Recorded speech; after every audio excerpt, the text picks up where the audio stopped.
Welcome to Metal Matters, a Gimme Radio podcast. I'm your host, Mike Hill, and I'll be leading you on this adventure. We'll be getting into deep discussions about classic records, profiles on up-and-coming bands, and interviews with your favorite artists. You can check out new episodes every week, so be sure to subscribe and never miss out.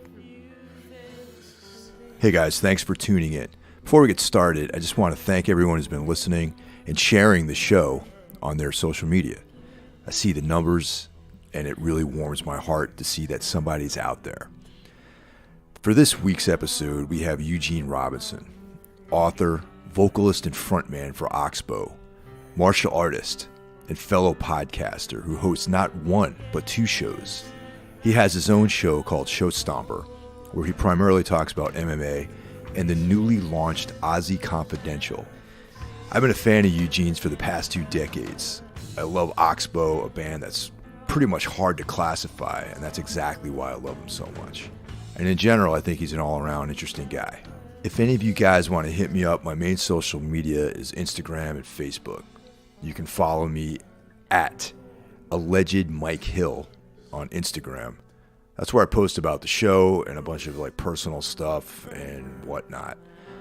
On Facebook, I'm Michael Hill. There's literally thousands of guys named Mike Hill out there, so please pay attention. You can DM me on either platform if you want to talk about the show. Let me know what you like or what you don't like. If you want to make recommendations or suggestions, I might not pay attention to those, but give it a shot. We'll see what happens. Also, if you're on Gimme Radio, you can check out my DJ show. It's called The Sacred and Profane. It's a 2-hour show where I play everything from Susie and the Banshees to Morbid Angel to Agnostic Front to Dark Throne to Gigi Allen to whatever I want. Well, I got to tell you honestly, man, I forgot we were doing it. Oh shit, really?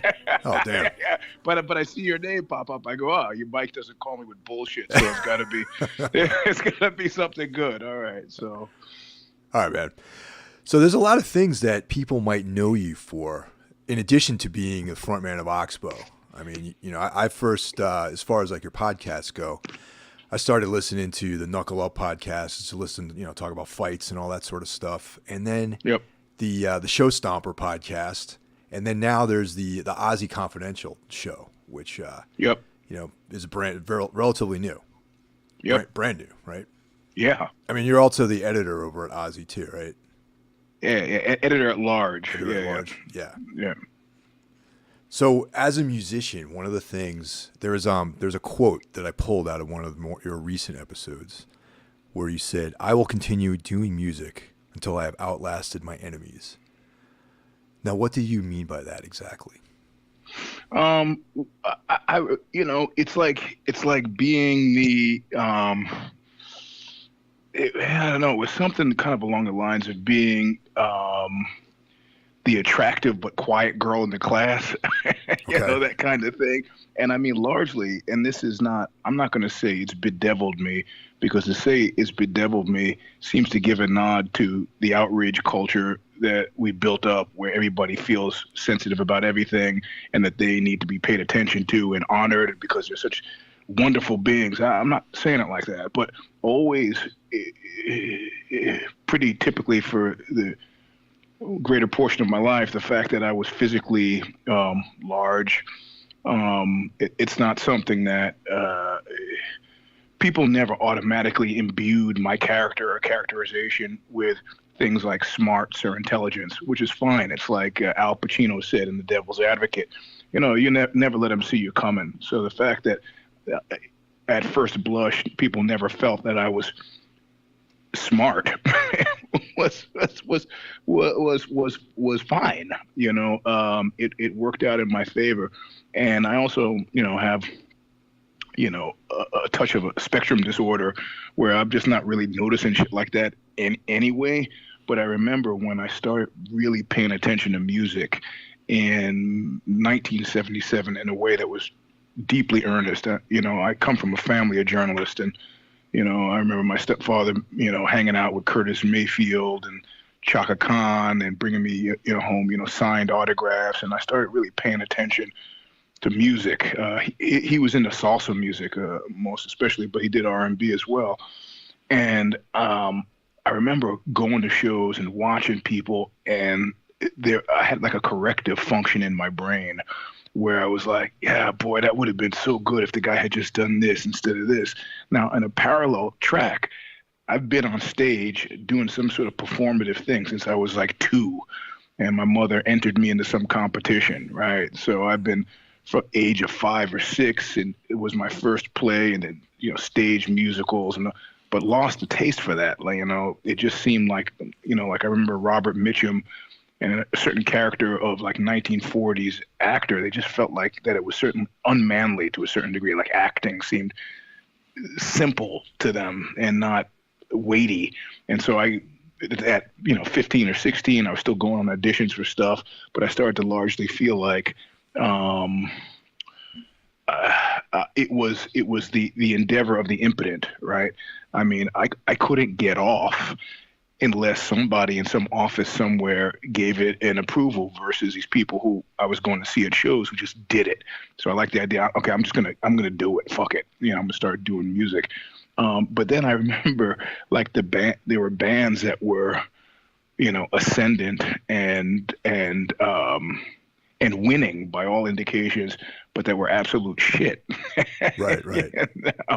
And I don't mean that in a taste way. Like, you can't dismiss this with the dude throwaway line of, well, that's just like your opinion, man. No, I think qualitatively there was some stuff that was poorly conceived, poorly executed, poorly thought out, done by people of substandard intellect, and not any kind of significant art at all, And I remember buying the media thing of like, well, music is something that you do, the kids do, and at some point I'll age out of it and do something serious. But I kept seeing these guys who I thought were shitty making worse music over time, hanging around, and I go, it's pretty clear to me that my mission is to endure, let the right, what is that phrase about, let the good make right this evil wrong, that I would endure, expressing an artistic vision for longer than people were expressing bad, artistic kind of vision. So that's, I think, was what went behind that quote. And sure enough, bit by bit, I've seen these, substandard talents drop off the map. And, then some of them have attempted comebacks in certain ways.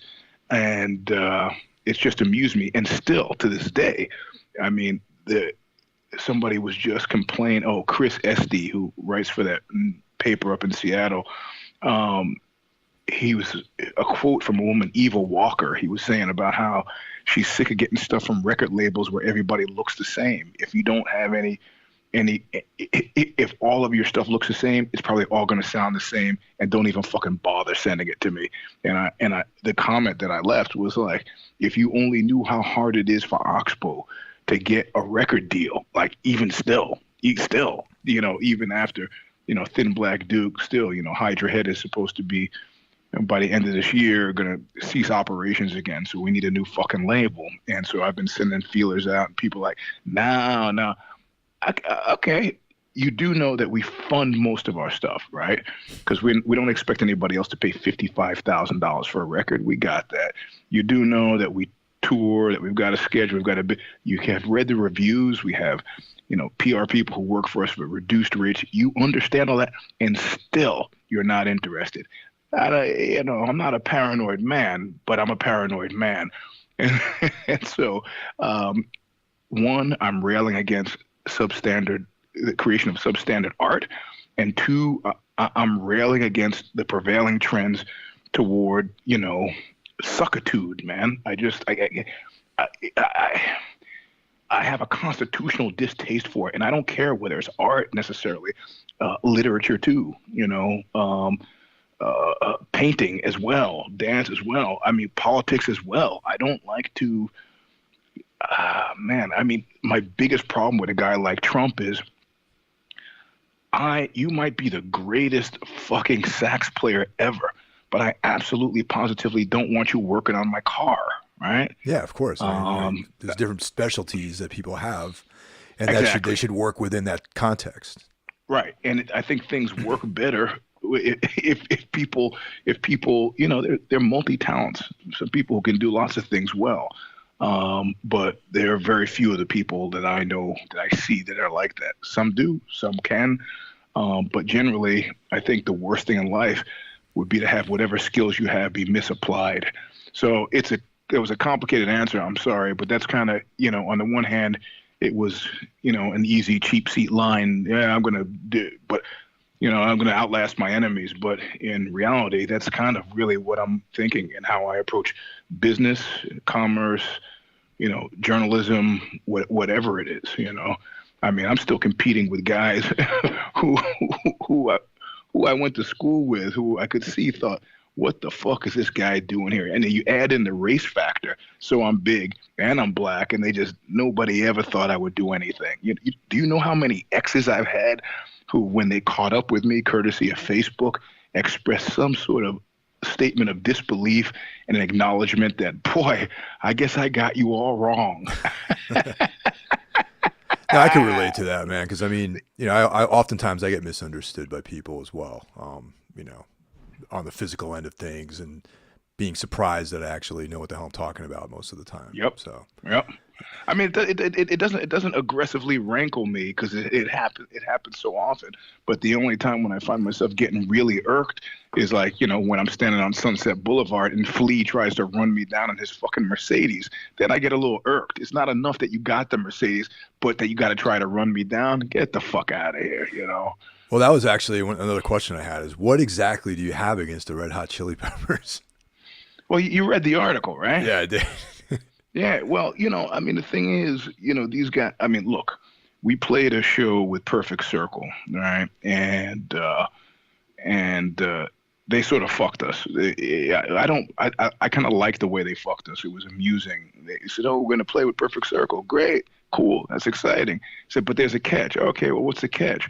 Well, they don't have enough songs to headline. Okay, so you guys are going to headline. No. And, you know, I know Danny Mariano, right, from the Northside 40 Kings, the guy who punched out Danzig, and the same thing happened there. I mean, realistically, well, you just don't, it doesn't make any sense to do that, right? So, but we said that we were in that period of anytime, anywhere, you know, we're going to do whatever they ask, we're going to do. So we said, sure. And, you know, it was sold out, and we do make a changeover real quick. And you know, about half the audience, when it realized it wasn't going to be Tool in disguise, they left. And in the end, we had as many people as we would have had for Oxbow anyway, as well as some new people who discovered it just by accident, which was cool. But I remember dealing with Maynard, and the whole time, since the first time I saw him was them, Tool opening for the Rollins band. Yeah, I remember that tour. Yep. In Tijuana. And I remember thinking that his bona fides came from the punk rock hardcore world. But then after working with the whole Perfect Circle thing, I kind of came to the conclusion that his background was, again, very different. It's okay. People, you know, if you were into this type of shit in '86, you probably came from hardcore or punk rock or something, but it's been long enough and he's young enough where, you know, maybe he was listening to Rush and somebody mentioned something, or he saw a sticker on somebody's skateboard or jacket. He just decided to make the jump, right? Sure. And in the same way, you know, the Red Hot Chili Peppers, they started pretty fucking early. I remember Whipping Boy's old bass player bought the first record and he was trying to get me into it. And, you know, and I was like, yeah, you know, True Men Don't Kill Coyotes. It's kind of catchy, but, you know, I'm a vocalist and therefore like a lyricist. And I just wasn't ever really jibing with, you know, his word play. I didn't find it sophisticated or interesting or compelling. Compare that to somebody like the Germs, right, where I think Darby was an absolute revelation as a lyricist. So it started with that, but I tried to give him a chance. They worked with George Clinton. I love George Clinton. I tried to, and then, you know, then we had that whole show thing. And then, you know, again, I figured, you know, these guys, their bona fides are hardcore punk, man. Yeah, Flea, you know, Flea was there. Flea was at the show. I mean, he was legitimate, like one of those, like OG, right? You can say man, I was at Okie Dogs in 1979. Flea would have been 12 years old with a skateboard, would have been there. So I figure, okay, I'm fucking naked on stage. The cops are coming down the aisles, I'm looking for. I was looking for a semi expression of solidarity. As a headliner, they could have waved a hand and taken care of that shit right away, instead of having me hauled off to fucking jail. I wised up and got dressed as I see the cops coming toward me because I did not want to go to jail. But it's a real quick continuity check here. We started talking about Perfect Circle, okay? And the parallel was that I expected that Maynard had come from a hardcore background and would have understood. In actual fact, I think he came from like a metal thing, right. In which case he's management and he's completely okay with that. With the Red Hot Chili Peppers, I expected, okay, they're not management. They're from the fucking streets. They understand that they would have, come to our defense or helped out somewhat to a certain degree. And in the end, at that point, they had been already famous for 10 years. I mean, by famous, my book, I mean, not doing anything else to make a living. And I look up and I looked into the eyes of management, Right. So that is completely separate from the quality of work they produce, which I think they're great musicians. But again, my problem coheres around Kiedis. He's a horrible singer and he's a fucking horrible lyricist, and I hate it. Didn't you were saying Flea tried to run you over at one point too, right? Yeah, I was down in L.A. About to master either Fuckfest or King of the Jews. So I was at K-Disc when John Golden worked there. I mean, in all fairness, what do I know? Maybe it was an accident.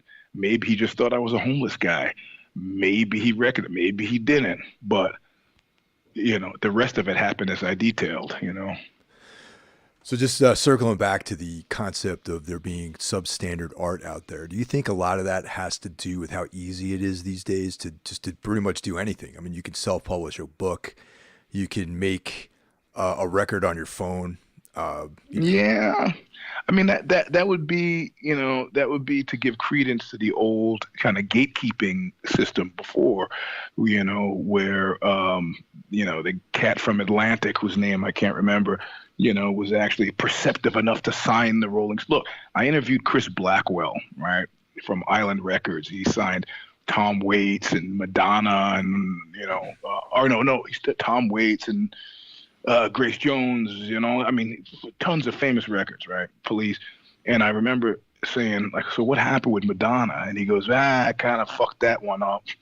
And he goes, I just didn't see it. She wasn't a great dancer. She wasn't a great singer. I went to the Peppermint Lounge to see her play. The audience wasn't that big. I just wasn't impressed, man. I didn't see it. Didn't have the foresight to. So that's the old model where one guy is all of a sudden like some kind of genius and, people give him lots of credit. I'm okay. I mean, Albini has talked about it, the democratization of music. I don't think that's what's made it worse. I think what's made it worse is that, here's something. You're in a band, and so you'll know what I'm talking about. You ever watch a movie about musicians, and then you're sitting there watching it, and while you're watching it, you have a total fucking moment of clarity, and you realize that people who make movies, a parallel art almost, know nothing about music. They always get it wrong. And in fact, up to and including the actors. The only actors that can effectively play musicians are actors who in real life had been musicians. And that's not many, right? Like Gary Busey was great as Buddy Holly because Gary Busey was a real musician before. I didn't know that. I didn't know that he actually had a music background. That's cool. I didn't know that. Fuck yes. And Billy Bob Thornton is another one. Serious, can play. Like people make fun of him now, but he's no Keanu Reeves. I mean, he was playing fucking concerts and touring and shit well before he got into the acting thing, right? So, and it continues when they look. Quaid, there was a lot of fireworks, and a lot of fun and fireworks when Quaid was playing fucking Jerry Lee Lewis, but it still didn't ring true. And even Bohemian Rhapsody, you kind of watched it, and there was something kind of over the top always about Freddie Mercury and Queen. But if you're a person in the band, you're sitting there and just going, this is part of the problem, man. This is what people think we do. Actually, and this is how people. Do you know? Did you ever see a movie called Ladies and Gentlemen, the Fabulous Stains? No, I've never seen. If you want to see a movie about, and it really does feel. I mean, Fee Waybill was in it actually from the Tubes. Okay. So there you go. Yep. He plays like this washed up like heavy metal singer, and Diane Lane's in it. She's like in the fronting. Oh, I remember this. Oh, dude, I remember this. It actually feels like someone who knows about the struggles of being in like a punk band in like the late 70s, early 80s. Wrote the script for this, and it is actually, I think, pretty realistic about how, you know, there's a band from overseas, they come over to the States, they're playing in bowling alleys in front of like 5 people, and you know, the drug abuse, you know, people fucking each other, like all this stuff. It's really, that's one of the only films I think I've ever seen to really represent that sort of struggle. You know what I mean? Right. Well, that's, you know, I mean, everybody in Oxbow is married now, and I remember Dan, our bass player, has been married the longest. And I remember at one point his wife, you know, our tours were getting longer and longer. And she was like, you know, I'm not just going to sit at home. I'm going to go, because she thought we were having fun like in the movies. And she did one tour with us, and I don't think she ever repeated it, you know. It's like, it's not fun. Okay. There's nothing fun about it, you know. No, but this affects, you know. I remember when Ciccarelli got nominated for a Grammy, and we went to the Grammys, and there were some bands playing before Brad Paisley played, and I was looking to see if people in the audience could tell the difference between shit and champagne, and they couldn't. You know, everything about Brad Paisley was perfect. The sound was perfect. His outfit was perfect. His everything was fucking perfect. I don't have a bad thing to say about the quality of what he produced, but it was absolutely and completely without soul. Sure. And so many of the bands I saw there were like LA perfect. Like, you can tell that the people, that their connection to music was primarily visual. They looked perfect, but there's no fucking soul, because they've been directing all their energies toward, you know, aping a look that they saw in a movie somewhere that they figured out is how rock life is supposed to be. I mean, the fact that we've been ignored consistently has actually sort of helped, right? I mean, you know, I got rid of my careerist notions about music in the 80s, the late 80s, when I realized, well, if I could make 60 grand a year doing a desk job, you know, or 20 grand a year hanging out in rusty vans playing shows, which would I do? And it'd be pretty clear to me that I love being a musician, but I also love eating, you know? Yeah. So at that point I go, okay, I'm going to do the desk job, and I'm going to so where does that put music making? Well, music making at that point is like a fucking hobby, like golf is for some people, or fucking poker, right? Which is fine. I can free from the marketplace. I can create cool shit, and if people don't like it, oh well, you know. And that really, I didn't have to make any kind of compromises or yield or do anything except just amuse ourselves, which is pretty easy to do. Yeah, there's definitely something freeing about that, you know, because then you don't have to really, or you're not beholden to like some sort of trend or people's perception, and you know, you satisfy your own creative impulses, and if anyone sort of that has a similar impulse or a similar interest gets on board, then that's a plus. Right. So that's where we are. So, you know, back to Whipping Boy, which is operating more like in the punk sort of world, and how did that lead to Oxbow, which has like a very sort of like actually an incredibly hard to pin down sort of sound? Well, I mean, structurally, it was as uncomfortable as democracy is, right? And I remember, I remember it was Aristotle or somebody like that, who out of the 5 types of government, he put democracy down at the bottom of the list, right? And you're going for a lowest common denominator, or maybe in a better, kindlier way to put that would be a happy medium. And so, you know, Whipping Boy was started by me and Steve Ballinger, and, you know, at a certain point had involved Ron Issa, who had been in that band Grim Reality, then later in that band Blast, and Steve Shaughnessy on drums. Had been in a now he's old, like 5 years old. I've been in a not the Sleepers, but a band that was kind of coincident to the Sleepers, and then Bart Thurber, who runs a studio, and then Nico. But then I realized that I was having to. I had gotten into the habit of playing stuff to communicate musical ideas, because Steve Ballinger originally couldn't understand any of that because I don't know what you're talking about. So he's just figure out. So I picked up the bass, picked up keyboards, and I'd come from a background where I used to play the banjo and violin, weird stuff when I was a kid.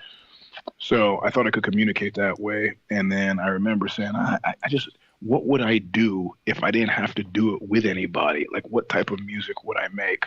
And then, of course, I had this kind of terrible collapsing relationship with this woman, which I never really talk about. I say that Fuckfest was designed to be a suicide note, but I hadn't told people why I was suicidal necessarily. But of course, it was something completely mundane, like collapsing relationship, and so I really wanted to make a musical notation of what it was that was going on in my mind. Then I remember talking to Biafra and saying that he was like, "Well, what are you doing with your music now?" I said, "Well, I'm really wanting to do something where I can capture the music in my head." And he goes, "Well, aren't we all?" And I go, "Oh, okay, he's not really understanding what I'm talking about." Sort of he is. And I like this comment about, aren't we all? I guess that's what everybody's doing. I said, but I'm hearing sounds is what I'm talking about. And the emotions have sounds that accompany them, And I'd like to, so I remember initially I'd gone into Bart, who ran the studio. We lived in the same house and the studio was in the house. So I said, look, I'll cut some of the money off your rent, put it toward the studio fee, and then let me start. So I laid down some drum tracks, and it was interfering with the process of expression. And I think I played a little bass. I just go, fuck this. Let me talk to Nico. And so I wrote Nico a long letter explaining what I wanted it to sound like. I laid out the songs for Fuckfest, and I played him what I'd recorded already. And he goes, okay, what about this? And we created Fuckfest, right? Perfect note, beginning to end, it really solid. He came up with a theory for it. So it was great to have, what do you call a field marshal who came up with an idea, a structure, an ethos, a name of songs, lyrics, and then just be able to turn that over to the elves and say, look, I want you, none of this. Well, what would you do with your part? Fuck that. It's not your part. This is, like the Italians say, siempre indirizzo, always in this direction, toward, the illusory being called Oxbow, So it was, that's how you're supposed to create art. Whereas Whipping Boy was kind of more Little Rascals, right? Yeah. Hey, man, let's start a band, man. And what kind of band? I don't know. Let's play hardcore music. It's hard to categorize what Oxbow is because it never had its birth. It never had its birth in this idea that, we're going to be a type of band. We're going to be a ska band or a skate band. And I've had friends who've done that, who've said, I've seen them. They go, okay, what about this, man? We're moving on from ska. We're going to be a skate band. I go, well, you got to skate to be fuck. And some of those guys have actually hit it big. And rather than laugh at them, like I'm completely happy for them. And I'm thinking very specifically of Vinny Stigma.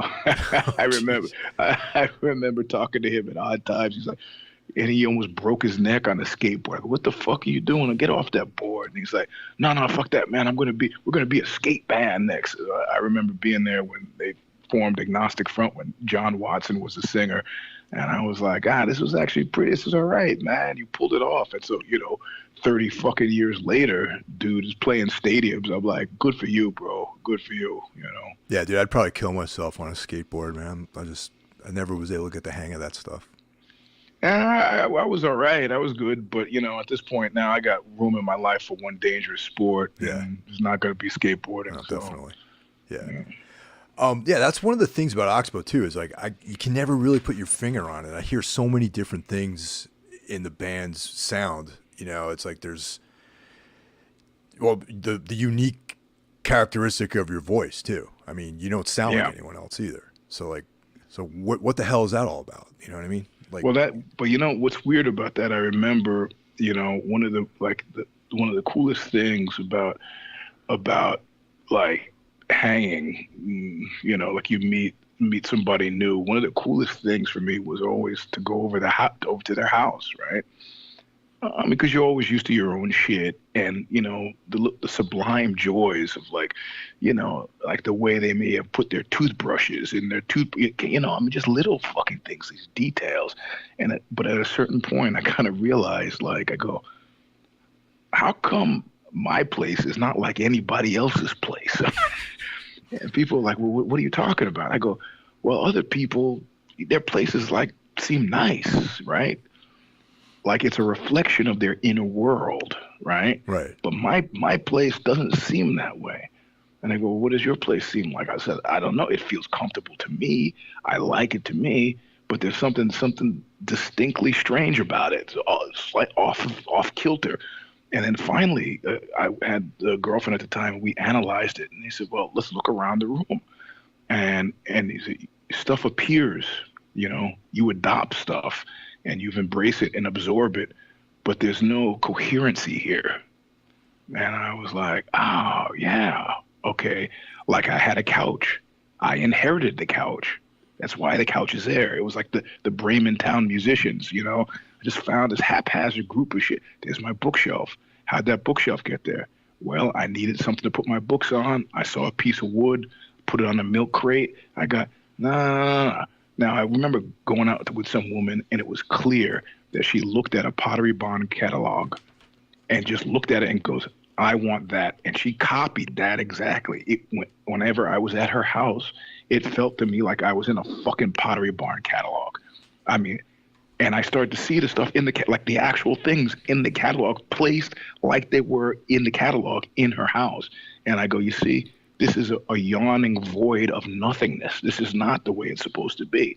So, you know, in terms of Oxbow, I remember with Whipping Boy, you know, thinking, you know, there's a time when I tried to audition for Van Halen, right? Really? Yeah, after they kicked David Lee Roth, Eddie Van Halen did this whole big thing. We're looking for vocals. We're looking for vocals. So I put together a tape of me, like, essentially copying David Lee Roth, right? And it was really funny to do. Naturally, I didn't get the job, right? It was pretty funny to do. But then I was like, what if I had never heard anybody sing before, right? Like, and I've gone through this with tattoos. Like most tattoos are cartoons or comics, right? Sure. They're comical representations, line drawing representations of. And I said, but you know, when people were making cave drawings, you know, these things have lasted 2,000 years, and you look at it and you know exactly what they were talking about, right?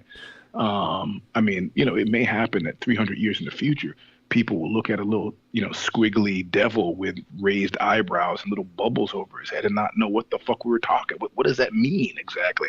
But, you know, so I said, like, I want to get back to, you know, elemental vocalizing.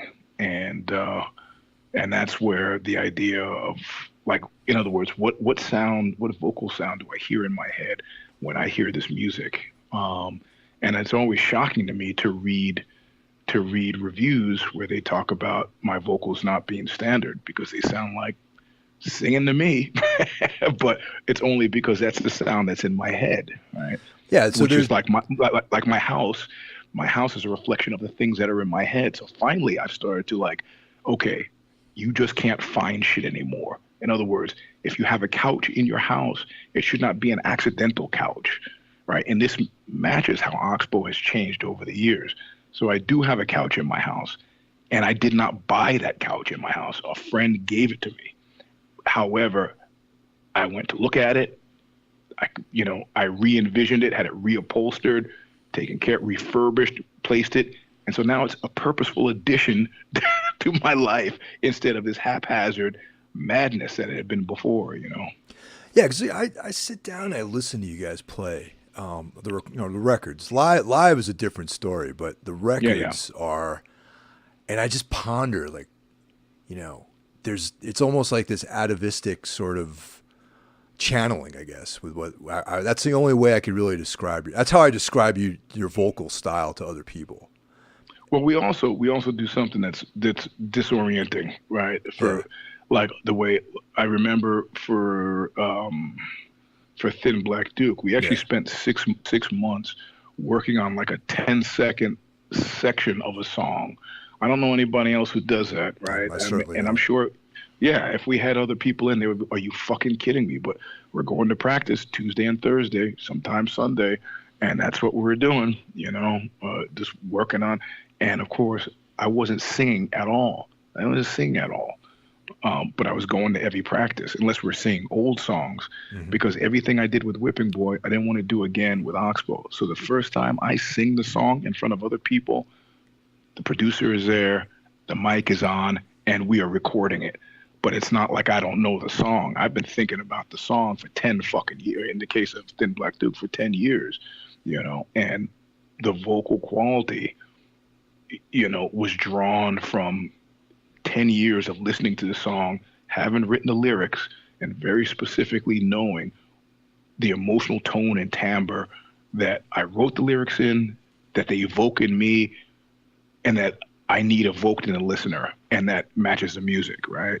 So, again, it's not an efficient way to work, but, this is not work, right? Yeah. Work is something that happens with regularity that you need to do every day. This is not work.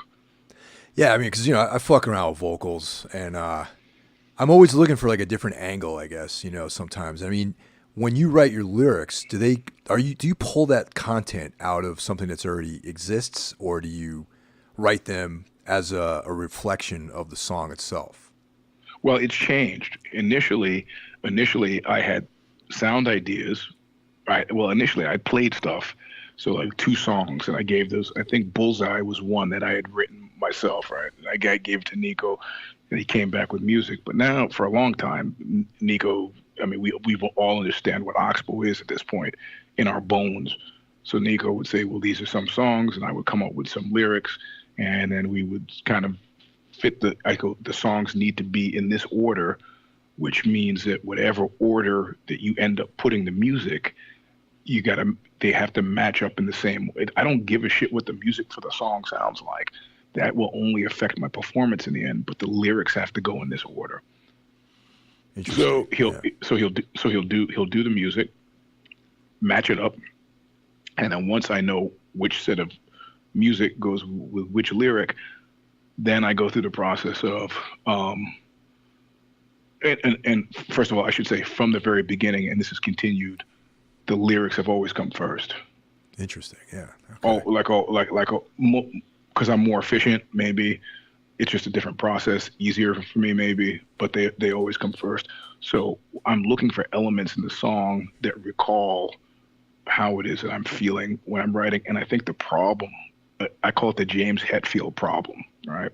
The problem with a lot of vocalists is that they use vocal placeholders. In the old days, we used to call them scratch tracks. Mm-hmm. So if at any point Hetfield's on stage and he doesn't know what to do, he just goes, yeah, I mean, that's his signature thing, right? Yeah, it's definitely. Thing, but it's a cipher. It has zero kind of artistic impact at this point. It's just something to say there, and Danzig has one as well, because he's like, well, I just got to put something in there.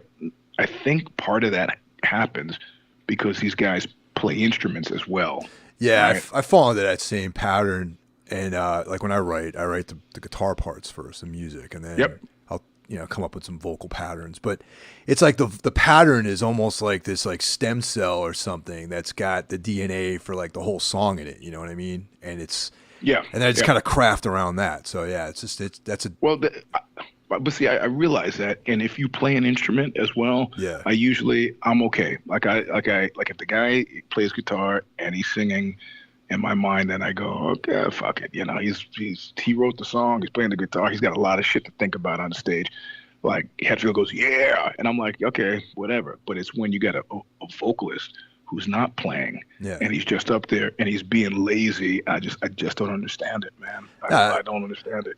I've always wanted to ask you that, just because like I'm always trying, like it's like it's like fighting Southpaw versus Orthodox. If you're like naturally Yep. Orthodox, you want to switch up your stance to try out different things, different angles, different movements. And like, I'm always interested to hear, especially vocalists that I enjoy listening to, and their output I think is interesting.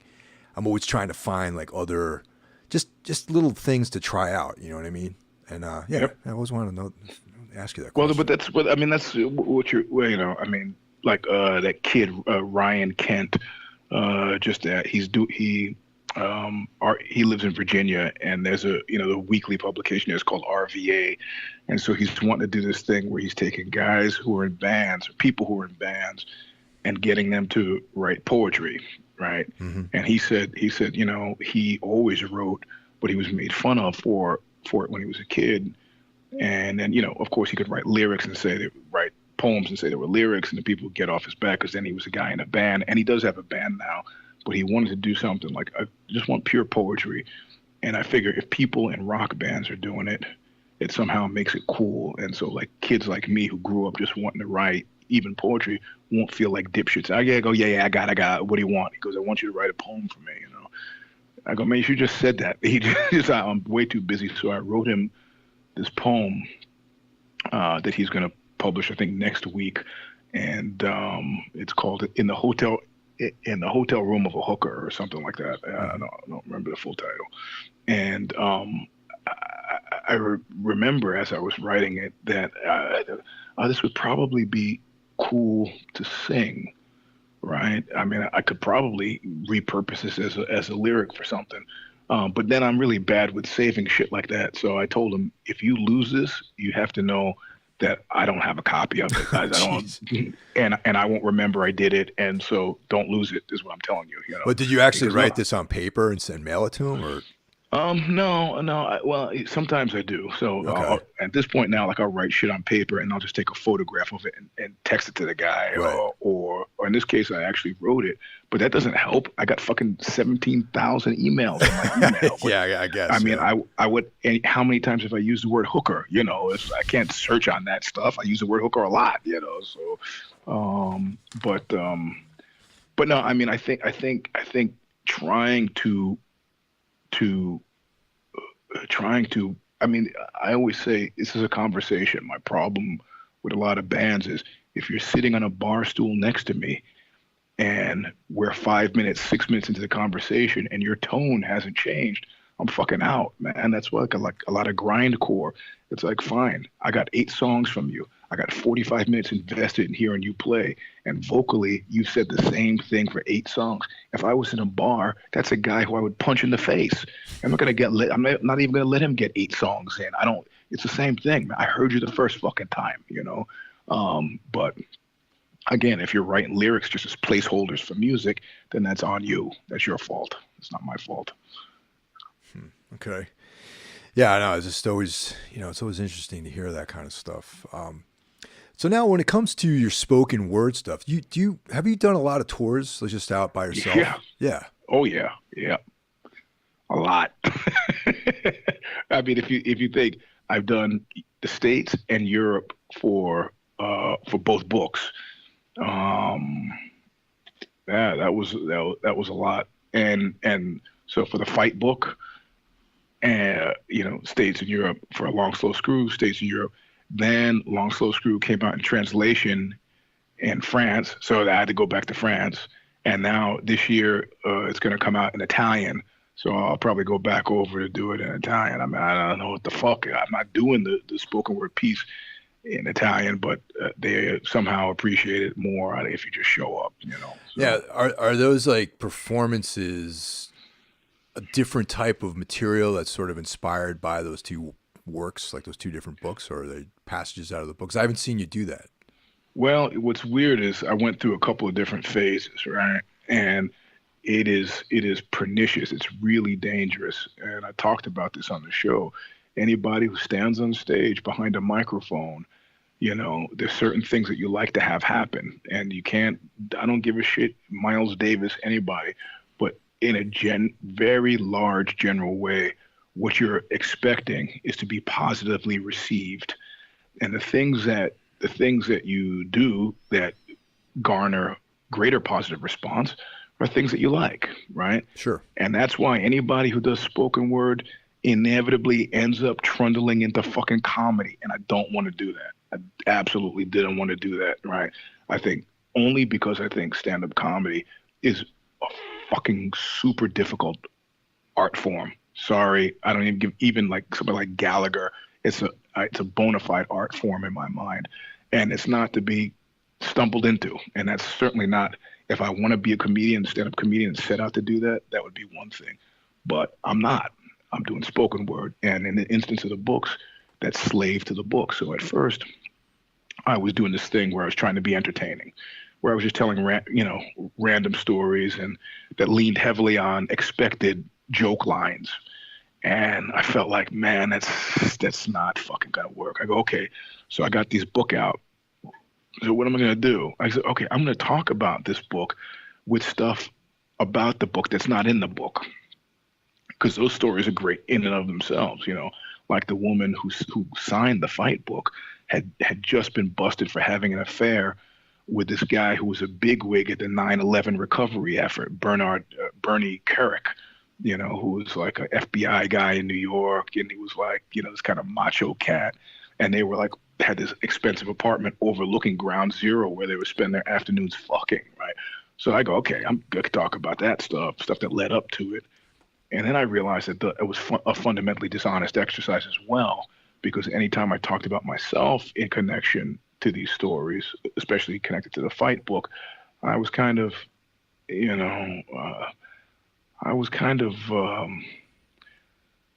mean, you can't help it. You're your best PR person, but I realized I was telling a truth about myself, but I wasn't telling the complete truth, right? I mean, if you were to hear that first tour on the Fight book, you would think I was some kind of fucking superhero. But my motives weren't always clear, and I'm not always a good guy. And I go, can you tell those truths? So by the time I got around to A Long Slow Screw, then I was telling aggressive truths that were making people feel fucking uncomfortable. But then when I had A Long Slow Screw, which is, it's a novel and dramatic, I decided that I could just act out scenes from the book, not reading from the book, but act out scenes from the book largely in the way that happened as I was writing. And that was super fucking satisfying to me. I couldn't have done it with the Fight book because it's not a novel, right? Yeah. But with A Long Slow Screw, I could do it. And it hit all the notes that I wanted to hit. People were, they were caught up in the story, they were caught up in the emotion, and and there were not a lot. There were some laugh lines, but I clearly wasn't there for that. And people were disturbed, they were confused. I had a few people come up after the show really angry with me. Whatever. Okay, so now you're thinking about the work in a serious way. I have succeeded, So it wasn't purely like a promotional effort for you. It was another aspect of your expression then when you went out and did these tours around these books then. Yeah, I mean, the thing is, I got a history with Rollins that goes way back, and so I paid attention to what it was that he's done, and God love him, and he's got. He's amusing, he's droll. People laugh, and he's done some of these stand-up comedy fest, and it ties in. Cool, it's good for him, but that's not. I come from a serious theater background, so I kind of wanted that same impact that a friend of mine who's at this point won a bunch of Emmys. I saw him do Leroy Jones's play, The Dutchman. And it was fucking as powerful as any Oxbow show. And so I was like, you don't see that a lot. You see a lot of these theater kids who didn't want to go to calculus class kind of, flouncing around the stage.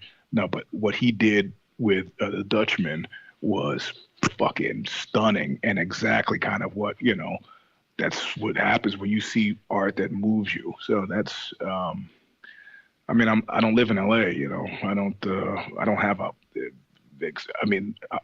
I'm not eating off of the shit that I do, so it might as well be something that I like, right? Yeah, totally. Back to that same freeing aspect of doing things the way you want to, Yep. Ozzy Confidential. It's different. Ozzy Confidential. Yeah, man. It's different than the other two shows you had. So I mean, what's the genesis of that? Like, how did that thing come together? I mean, it's it's more of like you have guests, you talk to people. It's not just you. There's not a whole lot of fighting talk on there. So no, not at all. Well, it's interesting, and it happened completely by accident. One day, Friday, I was leaving work, and one of the co-owners was like, "What are you doing this weekend?" I said, "Well, I'm going to the fight. I mean, everybody knows I'm big into the fight game." And he goes, "Oh, you didn't? Well, I mean, so your weekend is shot." I go, "No, I watch the fight on Saturday. I get back from Vegas, and I'll do my show." He goes, "Show?" I said, "Yeah, I got a show I do on MMA. It's Knuckle Up." He goes, "Oh, cool." And so he's looking at Knuckle Up, and he goes, "Oh." I go, "What?" He goes, "It's on Vox, man." I go, "No. It's on Bloody Elbow." He goes, "Yeah, Bloody Elbow is owned by Vox." I go, "Yeah." But he goes, "We compete against Vox. How come you're not doing that here?" And I'm like, "What? Okay. You want me to do a show I do behind the wheel of my car where I talk about gangbangs? You want me to do that?" He goes, "You're missing the point, man. You're giving aid and comfort to the." And I was like, "Oh, no, I'm not giving aid and comfort to the enemy. I mean, I put my articles. I put the URL up for the articles on the show.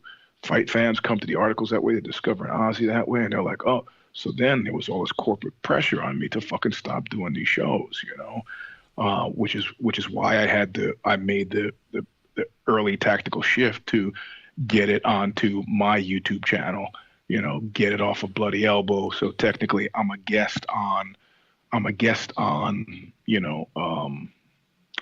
If I Did It and If the Shoes Fit and the Care Don't Care preview, I am just a guest. And my own show is my own show now. It's on Patreon, so it's separate. But I think it was a big deal, big argument, got angry with each other. And I said, "Look, you guys, you're always pushing this shit that I do to the side. What you need to do is to think about how our other competitors would use us, specifically like Vice. I sing for Oxbow. I'm out there. I'm a brand ambassador. You guys should use." And I think they said, "Okay, well, fine. What can we do to keep him busy with that kind of does that he might be good at?" And they said, "Come up with a podcast idea. Why don't you do something like that?" I go, "Cool. That I can know." So they brought in this woman from NPR, who I love. I can already see where this is going. So she's like trying to coach me through it, and I'm like, this is not really working for me. And we recorded a bunch of stuff, and it's like terrible. Again, it's about capturing the sound in your head. And I said, I don't listen to any other podcast because I have the same fucking sensation. It's like voices like macrame, the kind of Ira Glass and This American Life. It's like guys in high school who I wouldn't have given the time of day to, And finally, they kind of wrote me off. They go, "Okay, well, fine, just go do whatever." So I hired this guy who, Jamie Kahn, whose father used to like play keyboards for the fucking Grateful Dead, and he's got this studio that we do a lot of recording at up in the city called the Ruminator.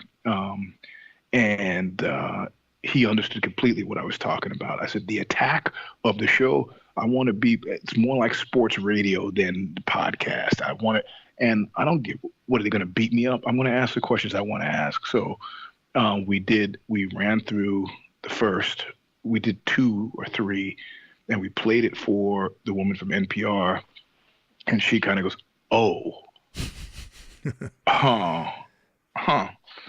And she goes, "Well, I see what you're going, and good luck to you." And so she was out. So then I had to bring it in to, my boss, and he obviously had talked to her and was not upset, but not happy about, and he goes, "Well, what do you think about this?" And I was like, I would bet everything on this. Everything. This is not only what America should be doing right now, but very specifically what we should be doing right now. You guys might not like it. You might not want to pull a trigger on it. That's up to you. But hear my words now. If you do not, you are making a big mistake. And he sat back like shocked, and he kind of goes, your passion is carrying the day. Fuck it, go with it. So then they started signing checks, and I was paying people out of my pocket up to that point, so people could get paid, and we made. I mean, initially my version of it was still an hour long, but because of space and time and advertisers, whatever, they decided that hour was too long. But the difference is, I mean, it's what the show stomper would be if I had a budget and could actually get people in. I mean, as it is right now, I do it in my fucking house. I mean, it was coming to my house on Sunday whenever I get around to it. Well, I sit there in my dirty bathrobe and do the shit. I'm not gonna do that. But this is a different thing. So. Yeah, it's kind of because I'm involved in this shit, and I see how it's really disappointing in a way that you take something like radio, which is basically a kind of a dead medium, really, in a lot of ways. Like no one listens to fucking radio. Yep. And you take that sort of format and you superimpose it on this new medium, and sort of make it into the thing that it replaced. You know what I mean? Yeah. And I hate when that happens, man. I just wish they would let people roll with it, Well, I mean, that's the thing, I like that guy on Glenn Washington who does Snap Judgment, but it was pretty clear to me that what he set out to do is to do it's like the Brad Paisley thing.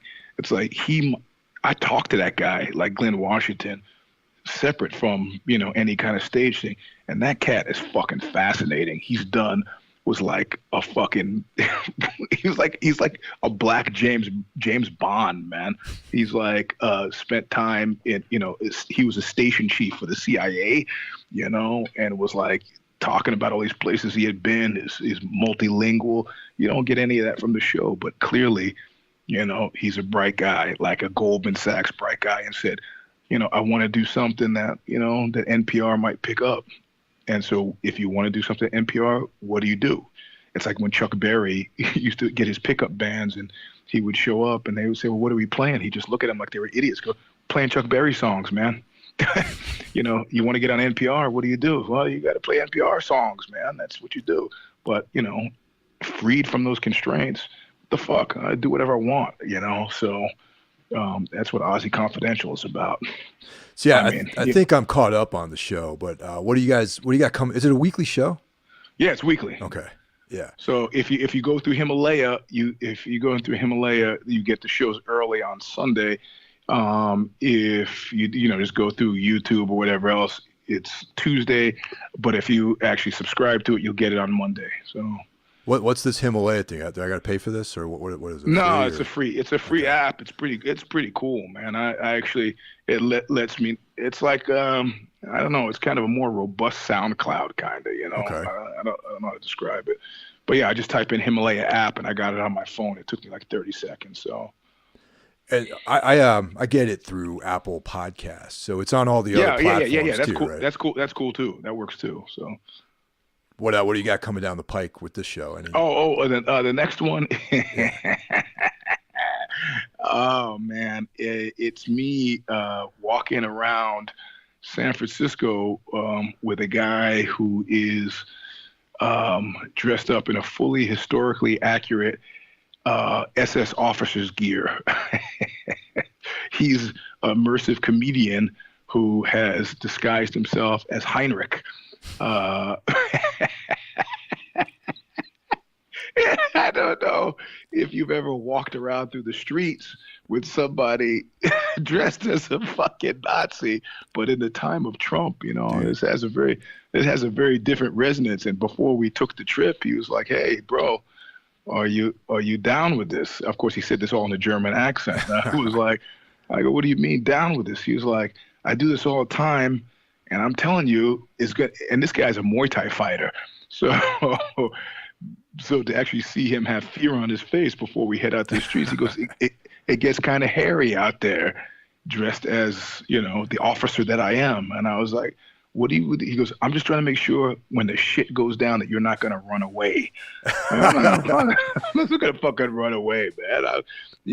I will fight. I will stand there and fight with you in order to get the show in the bag. So it's a pretty interesting story. I mean, made better by, I think he goes into when he tried to pitch it to Dave Chappelle. But I mean, it's comedy, but it's immersive comedy, but it's dark, but it's weird. So it's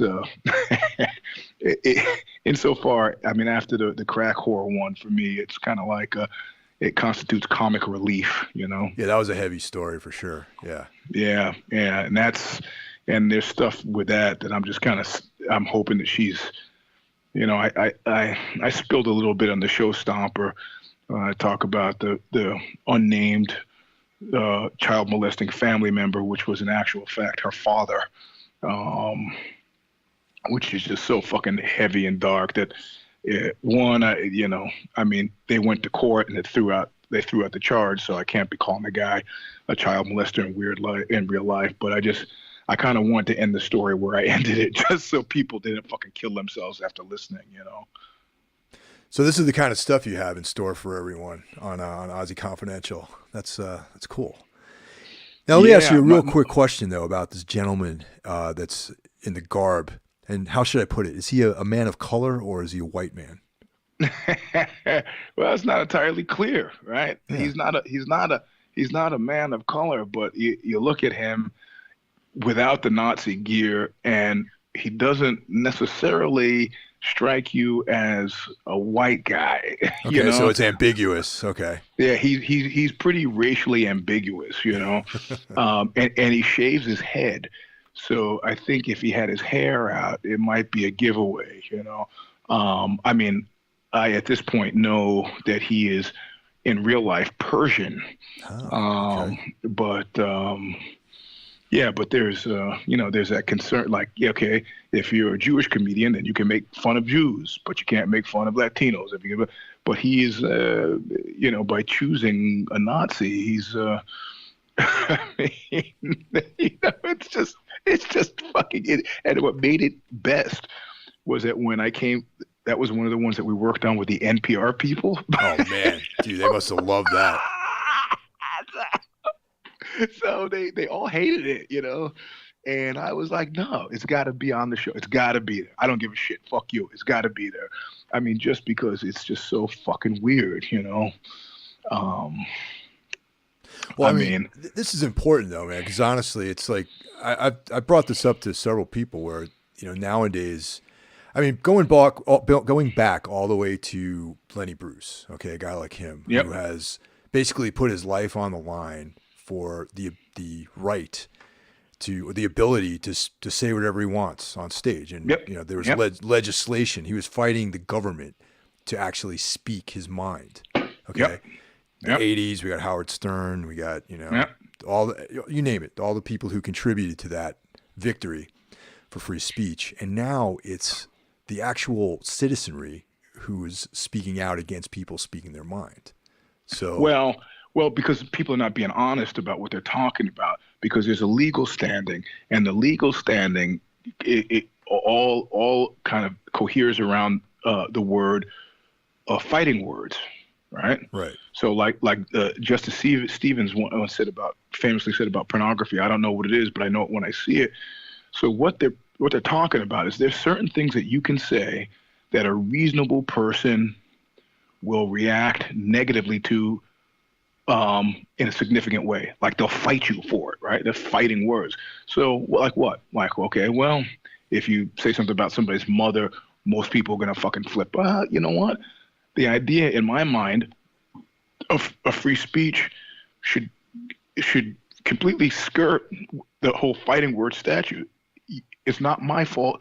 You can't control yourself, In fact, some of the last fights I've gotten into, because I'm mindful of the optics of it as well as legal, repercussions, I'll goad the guy into taking a swing at me, right? Mm-hmm.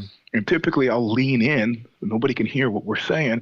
And I'll say something to him that's upsetting. And I mean, don't think that this was like 10 years ago. I was 2 weeks ago walking through the Mission with my wife, and some guy, started with me in an ill-advised maneuver where he thought I wasn't going to say anything. And,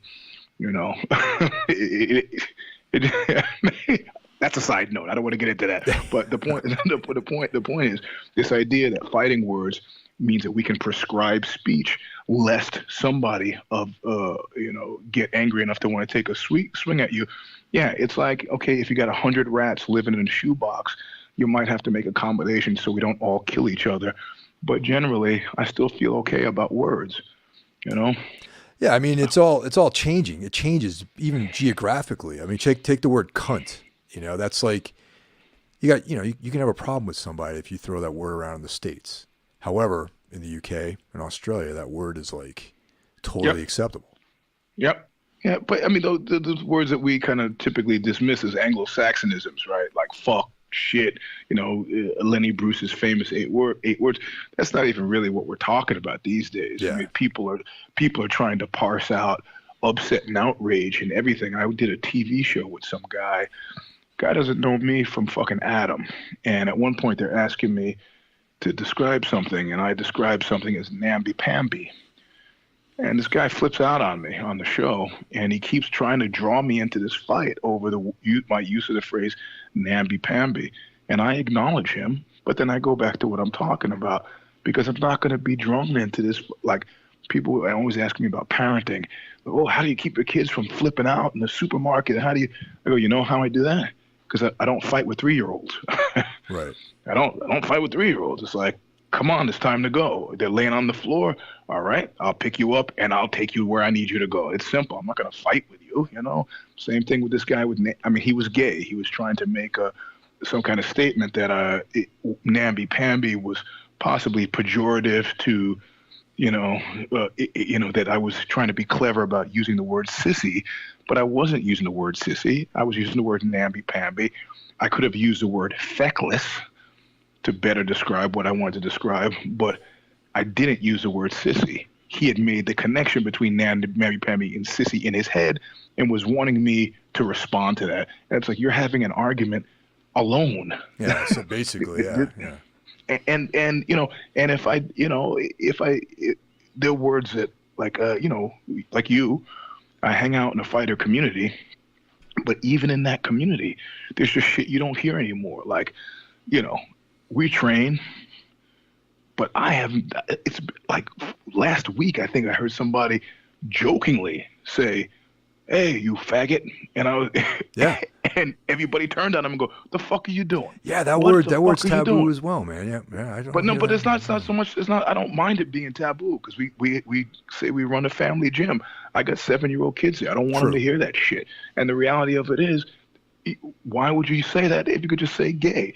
You haven't illuminated my description. I understand what you're saying. I mean, if you mean that the guy is somehow weak or ineffectual, whatever, bro. I mean, switch up your language. I don't care about the language, but at the same time, I don't need cops policing my language, So if somebody wants to say cunt or faggot, good for you. That's for you.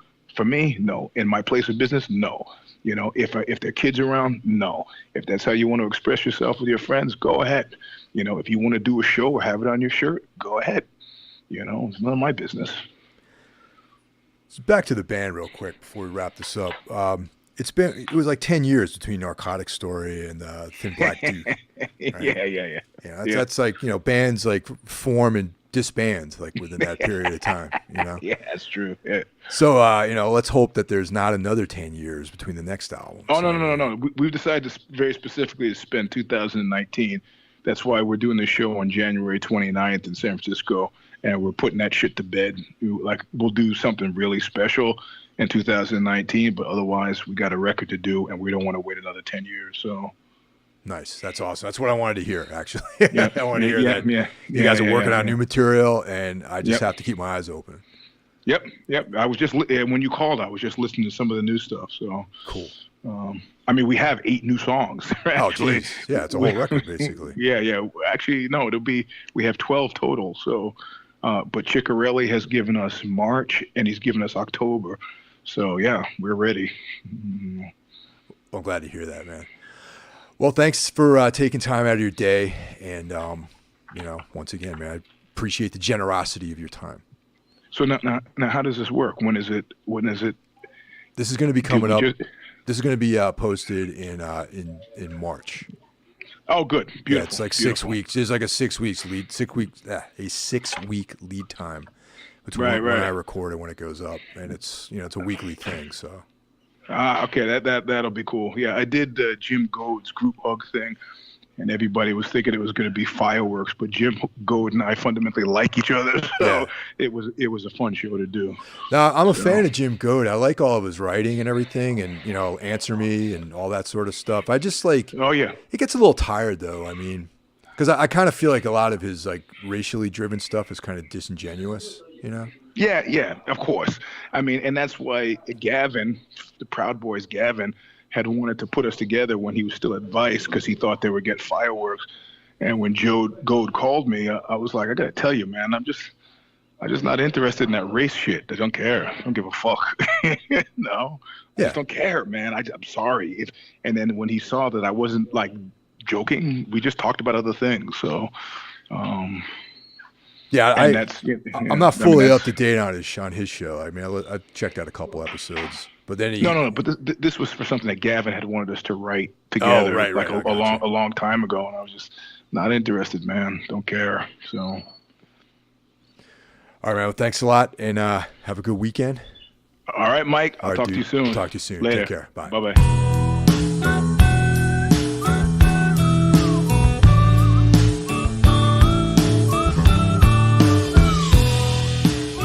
You've been listening to Metal Matters, a Gimme Radio podcast. We'll be back next week, so be sure to subscribe and never miss out. Also, be sure to check out Gimme Radio via web, iOS, or Android for one of the best metal communities in the world, exclusive interviews and merch, and so much more.